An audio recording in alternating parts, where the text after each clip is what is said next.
Hi, അപ്പോൾ നമ്മുടെ പുതിയൊരു വീഡിയോയിലേക്ക് എല്ലാവർക്കും സ്വാഗതം. ഒരുപാട് നാളായിട്ടോ ലോങ് വീഡിയോ അപ്ലോഡ് ചെയ്തിട്ട്. ഷോർട്സും കുറേ നാളായി ചെയ്തിട്ട് ഇപ്പോൾ കുറച്ച് 2-3 ദിവസം ഒരാഴ്ചയായിട്ട് ഷോർട്സ് അപ്ലോഡ് ചെയ്യുന്നുണ്ട്. അപ്പോൾ ഒരുപാട് നല്ല റിവ്യൂസ് വരുന്നുണ്ട്, കുഴപ്പമില്ലാത്ത രീതിയിൽ കമൻസും ലൈക്കും ഒക്കെ വരുന്നുണ്ട്. അപ്പോൾ എനിക്ക് ഭയങ്കര താല്പര്യമായി. അപ്പോൾ നമുക്ക് സ്റ്റിച്ചിങ് വീഡിയോയിലേക്ക് കിടക്കാം. 2-3 റിക്വസ്റ്റ് വന്നിട്ടുള്ള വീഡിയോ ആയതുകൊണ്ട് കേട്ടോ ഞാൻ ലോങ് വീഡിയോ ഇടുന്നത്.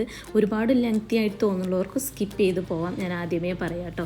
ഇൻട്രോ കൊടുക്കണോ എന്ന് ആലോചിച്ചിട്ട് അവസാനം ഞാൻ കൊടുത്തു. കുറേ കഷ്ടപ്പെട്ട് എടുത്ത വീഡിയോ ഇടാതിരിക്കാൻ പറ്റില്ല കേട്ടോ. അപ്പോൾ നമുക്ക് നേരെ കട്ടിങ്ങിലോട്ട് പോകാം. എനിക്ക് ഷോൾഡർ വരുന്നത് 6.5 ഇഞ്ചാണ്. അതുപോലെ തന്നെ ആം ഹോൾ വരുന്നത് 6.5 നമ്മുടെ നെക്കിൻ്റെ ഇറക്കം വരുന്നത് 6 ഇതിൽ 6.5 ഇഞ്ചിൽ ഷോൾഡറിൽ ഞാൻ 3.5 ഷോൾഡറും നെക്കിൻ്റെ വിടുത്ത് വരുന്നത് 3 ഇഞ്ചുമാണ് കേട്ടോ. അത് അടയാളപ്പെടുത്തി കൊടുത്തിട്ടുണ്ട്. അതുപോലെ തന്നെ ചെസ്റ്റ് വരുന്നത് 10.5, അത് കഴിഞ്ഞിട്ട് 9.5, പിന്നെ ഹിപ്പ് വരുന്നത് 11.5. അത് കഴിഞ്ഞ് നേരെ താഴോട്ട് ബോട്ടം ഏകദേശം ഞാനൊരു 32 ഇഞ്ച് കൊടുത്തിട്ടുണ്ട് കേട്ടോ. അതിൽ ഫ്രണ്ടത്തെ പാനൽ മാത്രം വരുന്നത് ഒരു 11.5 ഇഞ്ചും 2 സൈഡിലേക്കും ബാക്കി എടുത്തിരിക്കുകയാണ് കേട്ടോ. അതുപോലെ തന്നെ ഇവിടെ സ്ക്വയർ നെക്കല്ല ഞാൻ കൊടുക്കുന്നത്. ഇത് കണ്ടോ നിങ്ങൾ, ഇതിൻ്റെ സ്ക്വയർ നെക്കിൽ നിന്ന് എഡ്ജിൽ നിന്ന് കുറച്ച്, അതായത് ഒരു 3/4 ഇഞ്ച് ഉള്ളിലോട്ട് തള്ളിയിട്ട് വേണം ഞാൻ നെക്ക് കട്ട് ചെയ്തിട്ടില്ല. അതെന്താണെന്ന് വെച്ചാൽ സ്ക്വയർ നെക്കാകുമ്പോൾ ചിലപ്പോൾ ഇറക്കം കൂടുന്നതിനനുസരിച്ച് നമുക്ക് നന്നായിട്ടൊന്ന് വൈഡാവും. ഇതാവുമ്പോൾ വൈഡാവില്ല, ഒന്ന് ഒതുങ്ങി നിന്നോളും. അതിനാണ് ഞാൻ ഗ്ലാസ് നെക്ക് കൊടുക്കുന്നത് കേട്ടോ. അതുപോലെ തന്നെ നമ്മൾ ഫുള്ളായിട്ട് ആം ഹോളൊക്കെ വരച്ച് കട്ട് ചെയ്തെടുത്തിട്ടുണ്ട്. ഇനി നമുക്കിത് പാനലും കൂടെ കട്ട് ചെയ്യാം. ആ കഴുത്തിൻ്റെ എഡ്ജിൽ നിന്നാണ് ഞാൻ ഫസ്റ്റ് 2 പാനലും കട്ട് ചെയ്യുന്നത് കേട്ടോ. ആദ്യം കട്ട് ചെയ്യുന്നതിന് മുന്നേ എംബ്രോയ്ഡറി വർക്ക് ചെയ്താൽ മതിയായിരുന്നു. ഞാൻ എന്തോ ആലോചിച്ച് വെട്ടിപ്പോയി. സാരല്ല, നമുക്കത് അറ്റാച്ച് ചെയ്തതിന് ശേഷം നമുക്ക് എംബ്രോയ്ഡറിലോട്ട് കിടക്കാം. ഈ ഒരു മെറ്റീരിയൽ മൽച്ചന്തരി സിൽക്കാണ്, അതുകൊണ്ട് പ്രത്യേകം ശ്രദ്ധിക്കണം. ഇത് ഭയങ്കര പിന്നണ ടൈപ്പാണ് കേട്ടോ. അതുകൊണ്ട് എനിക്ക് ഒരു പറ്റിയതാണ് അബദ്ധം. കാരണം ആദ്യമേ ചെയ്താൽ മതിയായിരുന്നു. അപ്പോൾ അങ്ങനെയാണെങ്കിൽ ഇത്രയും ഡാമേജും ഇല്ല. മറ്റത് ഇത് വർക്ക് ചെയ്യുമ്പോൾ നമ്മുടെ ആ കട്ട് ചെയ്തില്ലേ, പാനൽ കട്ട് ചെയ്തോടത്ത് ഇങ്ങനെ നൂലിങ്ങനെ വലിഞ്ഞുകൊണ്ടേയിരിക്കും.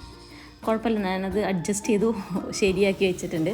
അപ്പോൾ ഇത് നമ്മൾ ചെറിയൊരു എംബ്രോയ്ഡറി വർക്കാണ് കൊടുക്കുന്നത്. ബുള്ളിയൻ റോസ് അധികം ബുദ്ധിമുട്ടൊന്നും ഇല്ലാത്ത ഒരു ചെറിയ ഡീറ്റെയിലിംഗ് ആണ്, പെട്ടെന്ന് കഴിയുകയും ചെയ്യും. അവിടെ ചെറിയ റോസ് ഫ്ലവർ കൊടുക്കാം.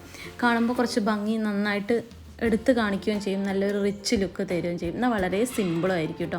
അപ്പോൾ ഇതിൽ ബുള്ളിയൻ റോസ് എത്രത്തോളം നിങ്ങൾക്ക് മനസ്സിലാവുന്നുണ്ടെന്ന് എനിക്കറിയില്ല. ഇനി ഇതിൽ മനസ്സിലാവാത്തൊരു കമൻറ്റ് ചെയ്താൽ മതി, ഞാനൊരു സെപ്പറേറ്റ് ഷോർട്സ് ആയിട്ട് ഇടാം കേട്ടോ. കാരണം എന്താണെന്ന് വെച്ചാൽ ഇതും കൂടെ വിശദീകരിച്ച് പറയുകയാണെന്നുണ്ടെങ്കിൽ ഒത്തിരി ലോങ് ആയിട്ടുള്ളൊരു വീഡിയോ പോകും. അപ്പോൾ പലർക്കും അതൊരു അരോചകം അറിയുന്നത്, പലർക്കും അതൊരു ഡിസ്റ്റർബൻസ് ആയിട്ട് തോന്നും കേട്ടോ. അതുപോലെ തന്നെ ഒരു ചെറിയൊരു ലീഫും കൊടുത്തിട്ടുണ്ട്. അത് ലീഫ് ഇങ്ങനെ അങ്ങോട്ടും ഇങ്ങോട്ടും നീക്കി കൊടുത്താൽ മതി. ഈ ബുള്ളിയൻ റോസ് ചെയ്യുമ്പോൾ ഫസ്റ്റ് കൊടുക്കുന്ന 2 ഡോട്ടിന് ലൈനിന് ഒരു 4 ചുറ്റിയാൽ മതി. പിന്നെ ഇങ്ങനെ ആ ചുറ്റിങ്ങനെ കൂട്ടി വന്നാൽ കേട്ടോ. റൗണ്ടിൽ ഇങ്ങനെ ഒരു 8-10 അങ്ങനെ ആക്കി കൊടുത്താൽ മതി. അതിനുശേഷം ലൈനിങ് കട്ട് ചെയ്യാൻ മെയിൻ ക്ലോത്ത് വെച്ചിട്ട് ലൈനിങ് ഫ്രണ്ടും ബാക്കും ഞാൻ കട്ട് ചെയ്തിടുന്നുണ്ട്. ബാക്ക് കട്ട് ചെയ്യുമ്പോൾ ആം ഹോള് അത് സെയിം പോലെ കട്ട് ചെയ്തത്. ആം ഹോൾ ഞാൻ കുറച്ച് ഇറക്കി വെട്ടിയിട്ടുണ്ട് കേട്ടോ ഫ്രണ്ടത്തെ. അത് കഴിഞ്ഞ് സ്ലീവ് കട്ട് ചെയ്യാം. സ്ലീവിൽ ഞാൻ എംബ്രോയ്ഡറി ചെയ്തു. സ്ലീവിൽ പഫ് സ്ലീവാണ്. എനിക്ക് അധികം പൊന്തി നിൽക്കേണ്ടാത്തതുകൊണ്ട് ഞാൻ 2 ഇഞ്ചേ മുകളിലോട്ട് എടുത്തിട്ടുള്ളൂ. സ്ലീവ് എങ്ങനെ കട്ട് ചെയ്യുന്നത് വെച്ചാൽ നോർമൽ സ്ലീവ് ഞാൻ ആദ്യം ഒന്ന് വരയ്ക്കും. അതിനുശേഷം മുകളിലോട്ട് ഒരു 2 ഇഞ്ച് അടയാളപ്പെടുത്തിയിട്ട് 3 ഇഞ്ച് വരെ ചെയ്യാം. 3 ഇഞ്ചാകുമ്പോൾ ഒന്നുകൂടെ നന്നായിട്ട് പഫ് സ്ലീവ് ഉണ്ടാവും കേട്ടോ. 2 ഇഞ്ചിൽ അടയാളപ്പെടുത്തിയിട്ട് നന്നായിട്ടൊന്ന് കർവ് ചെയ്ത് വരയ്ക്കും. എന്നിട്ട് പഫ് സ്ലീവ് ഞാൻ അങ്ങനെയാട്ടോ ചെയ്യുന്നത്. ഇത് ഒരു പ്രൊഫഷണൽ രീതിയിലുള്ള സ്റ്റിച്ചിങ് ഒന്നുമല്ല, ഞാൻ എങ്ങനെയാണോ ചെയ്യുന്നത് അതാണ് പറഞ്ഞു തരുന്നത്. ചിലപ്പോൾ ഒരു ബിഗിനർക്ക് മനസ്സിലാവില്ല, ചിലപ്പോൾ എല്ലാവർക്കും മനസ്സിലാവും, അത് എനിക്കറിയില്ല എന്തായാലും. അപ്പോൾ എനിക്ക് പറ്റുന്ന രീതിയിൽ ഞാൻ പറഞ്ഞു തരുന്നു. ഇപ്പോൾ ഈ പഫ് സ്ലീവ് ആദ്യം തന്നെ ഞാൻ ഞൊറി എടുക്കും കേട്ടോ. എനിക്ക് എളുപ്പം അങ്ങനെയാണ് തോന്നിയിട്ടുള്ളത്. അതല്ലെങ്കിൽ ഒരു ലോങ് സ്റ്റിച്ചിൽ ഒരൊറ്റ അടി അടിച്ചിട്ട് 2 സൈഡിൽ നിന്നും വലിച്ചെടുത്തിട്ട് ചുരുക്കാക്കിയിട്ട് അങ്ങനെയാണ് ഒന്നും കൂടി എളുപ്പം. എനിക്ക് വൃത്തി തോന്നിയിട്ടുണ്ട്, നല്ല പെർഫെക്റ്റ് പഫ് കിട്ടുന്നത് അങ്ങനെയാണ് തോന്നിയിട്ടുണ്ട്. എങ്ങനെ വേണമെങ്കിലും ചെയ്യാം കേട്ടോ.